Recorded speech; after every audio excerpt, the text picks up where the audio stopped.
The Great Minnesota Heist: How Billions Vanished and Nobody Went to Jail. Right now, in the state of Minnesota, one of the most staggering financial crimes in American history is unfolding. We're not talking about a few $1,000,000 quietly disappearing into the wrong hands. We're not talking about some small-time government contractor padding invoices. We are talking about a theft so massive, so brazen, so deeply embedded inside the very programs designed to feed and shelter the most vulnerable Americans that investigators are still struggling to wrap their heads around the full scale of it. $18 billion. Gone. Some estimates push that number to $30 billion when you factor in everything. Let that sink in for a second. $30 billion. That is more money than the entire GDP of some countries. That is enough to rebuild entire cities. That is your money, taxpayer money, that was funneled through a system that was either too broken, too corrupt, or too politically protected to stop the bleeding. And the people who were supposed to be watching over it, they're not asking for accountability, they're asking for a refund. But before we get to the audacity of that request, let's go back to the beginning. Because to understand how Minnesota ended up at the center of the biggest social services fraud in United States history, you need to understand the system that made it possible and the political environment that allowed it to grow unchecked for years.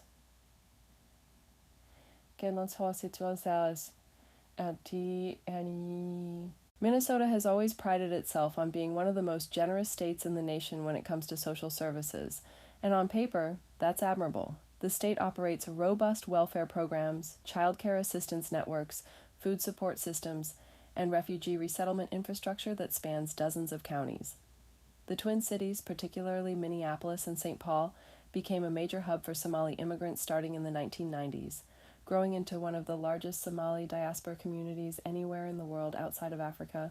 For years, community leaders, politicians, and advocacy groups pointed to Minnesota's Somali community as a success story of American immigration, a group of people who had fled war, famine, and terror, rebuilt their lives, started businesses, and became contributing members of society. And many of them did exactly that. Thousands of Somali Americans work hard, pay taxes, raise families, and live the kind of lives that make the American promise worth believing in. But inside that community, protected in part by the very politicians who loudly championed immigrant rights, something else was growing. A criminal network.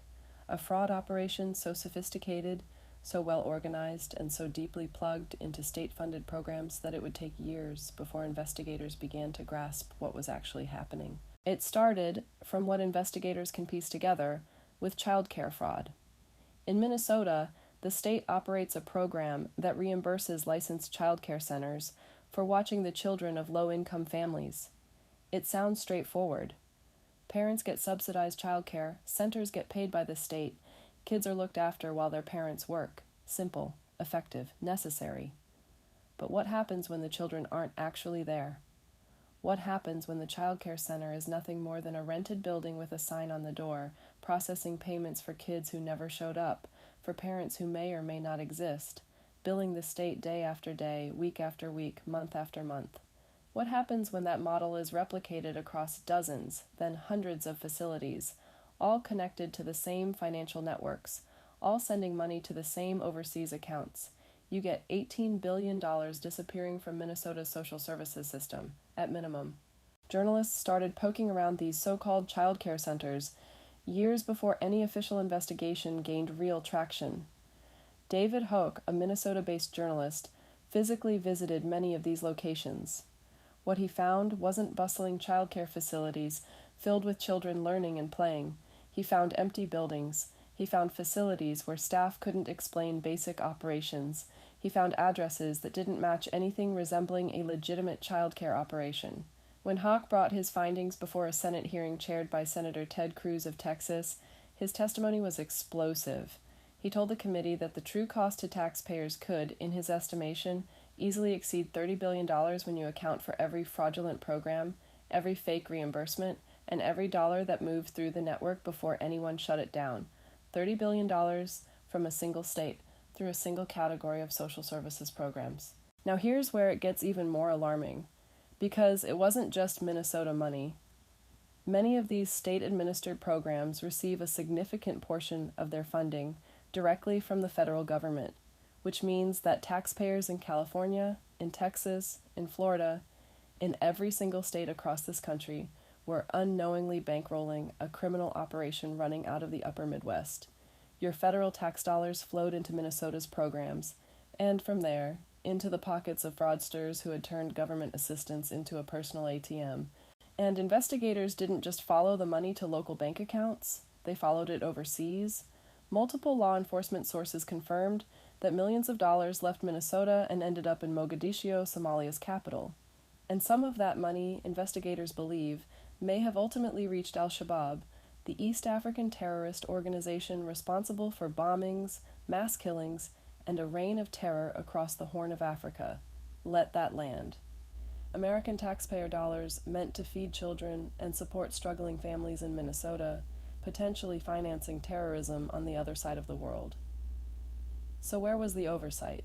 Where were the checks, the audits, the safeguards that are supposed to catch exactly this kind of fraud before it metastasizes into a multi-billion-dollar criminal enterprise? That's the question that keeps coming up, and the answer is deeply uncomfortable for Minnesota's Democratic leadership.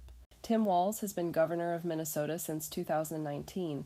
Jacob Frey has been mayor of Minneapolis since 2018. Both men oversaw the growth of their respective governments during the exact period when this fraud was scaling up.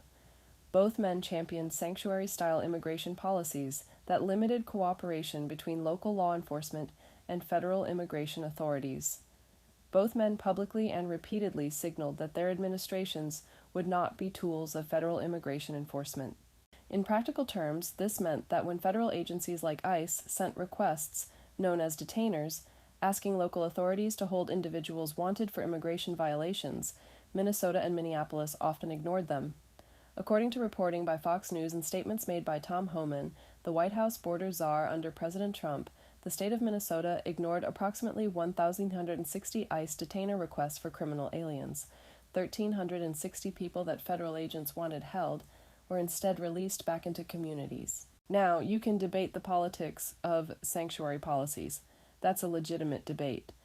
But the pattern here raises serious questions that go beyond the immigration debate, because some of the individuals connected to this fraud network were also individuals that federal authorities had flagged.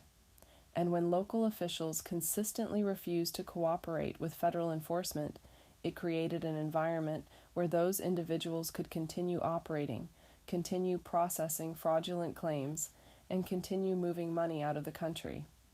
The Department of Homeland Security has been direct about this. They have publicly alleged that hundreds of criminal aliens were released under Walz's administration. They have demanded that Minnesota officials comply with ICE detainer requests going forward, and they have made clear that the federal government views the state's posture on immigration enforcement as directly relevant to what happened with this fraud.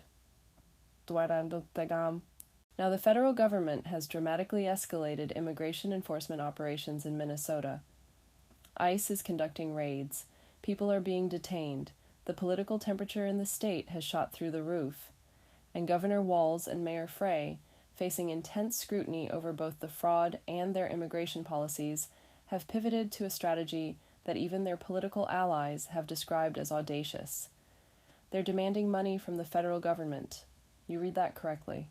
The two most powerful Democrats in Minnesota, officials whose watch saw $18 to $30 billion stolen from their own state's social services programs, officials who refused to cooperate with federal immigration enforcement hundreds of times, are now publicly demanding that the federal government pay them back for the disruption caused by federal immigration operations. Walz stood before cameras and said with a straight face that the federal government needs to be held accountable for what it caused. He said there would be consequences, and that the costs borne by residents of his state need to be accounted for. Frey went even further, presenting an itemized bill. Over $203 million, he claims, is what Minneapolis has lost due to federal immigration enforcement. He broke it down. $47 million in lost wages from people too afraid to go to work. $81 million in lost small business revenue. Nearly $5 million in hotel cancellations. Tom Homan, appearing on Fox News, was asked about these demands. His response was succinct and pointed. He asked whether Walz had ever spoken out with the same urgency about the broken southern border under Kamala Harris. He asked whether Walz had raised his voice about the overdose deaths, the human trafficking, the terrorists crossing into the country. And then he said something that cut right to the core of the political hypocrisy here. A lot of things were broken, but none of it was caused by the Trump administration. Let's be very clear about what is actually being argued here. Walz and Frey are essentially saying that the federal government owes them compensation for enforcing federal law in their jurisdictions.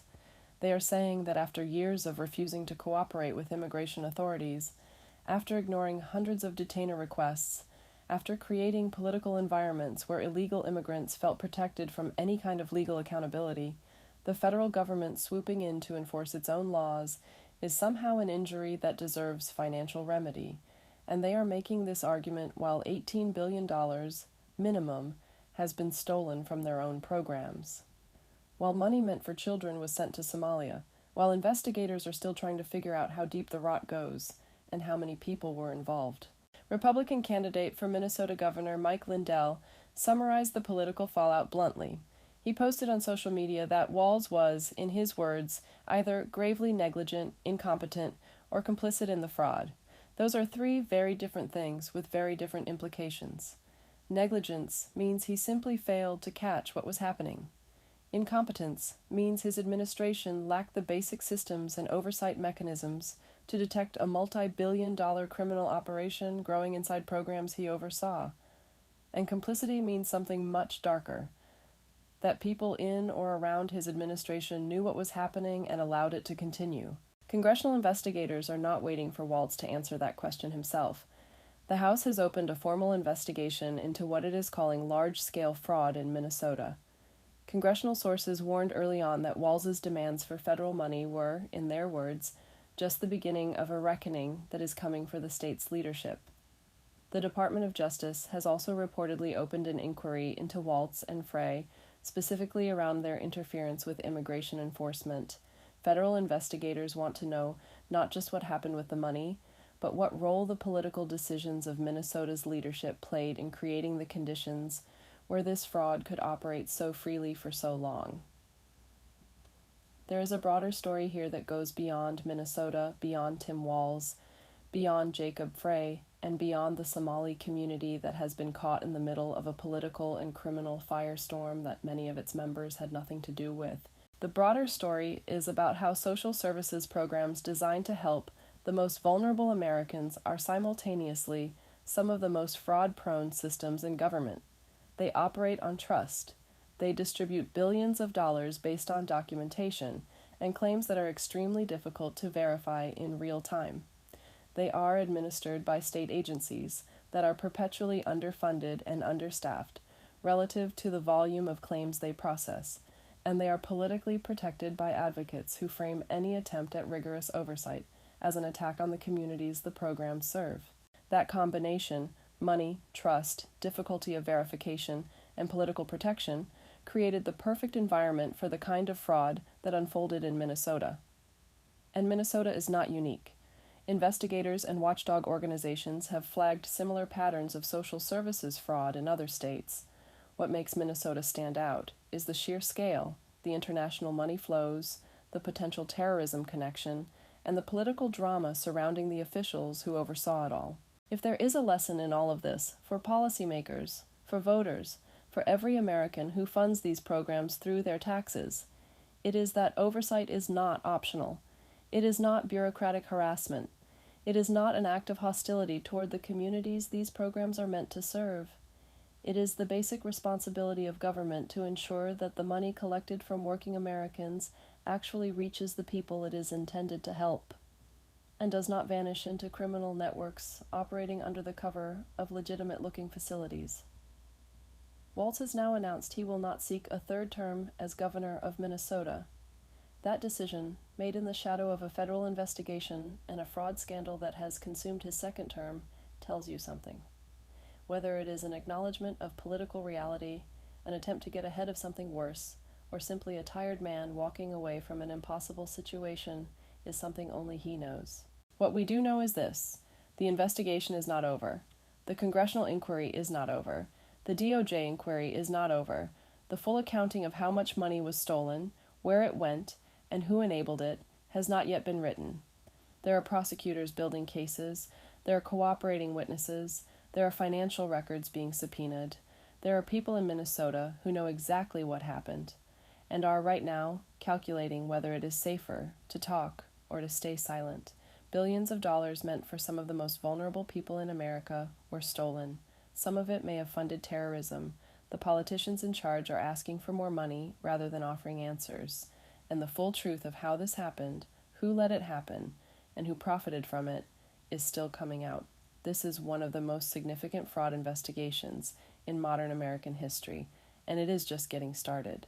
If you want to stay ahead of this story as it develops, because it will develop dramatically in the weeks and months ahead, make sure you are subscribed.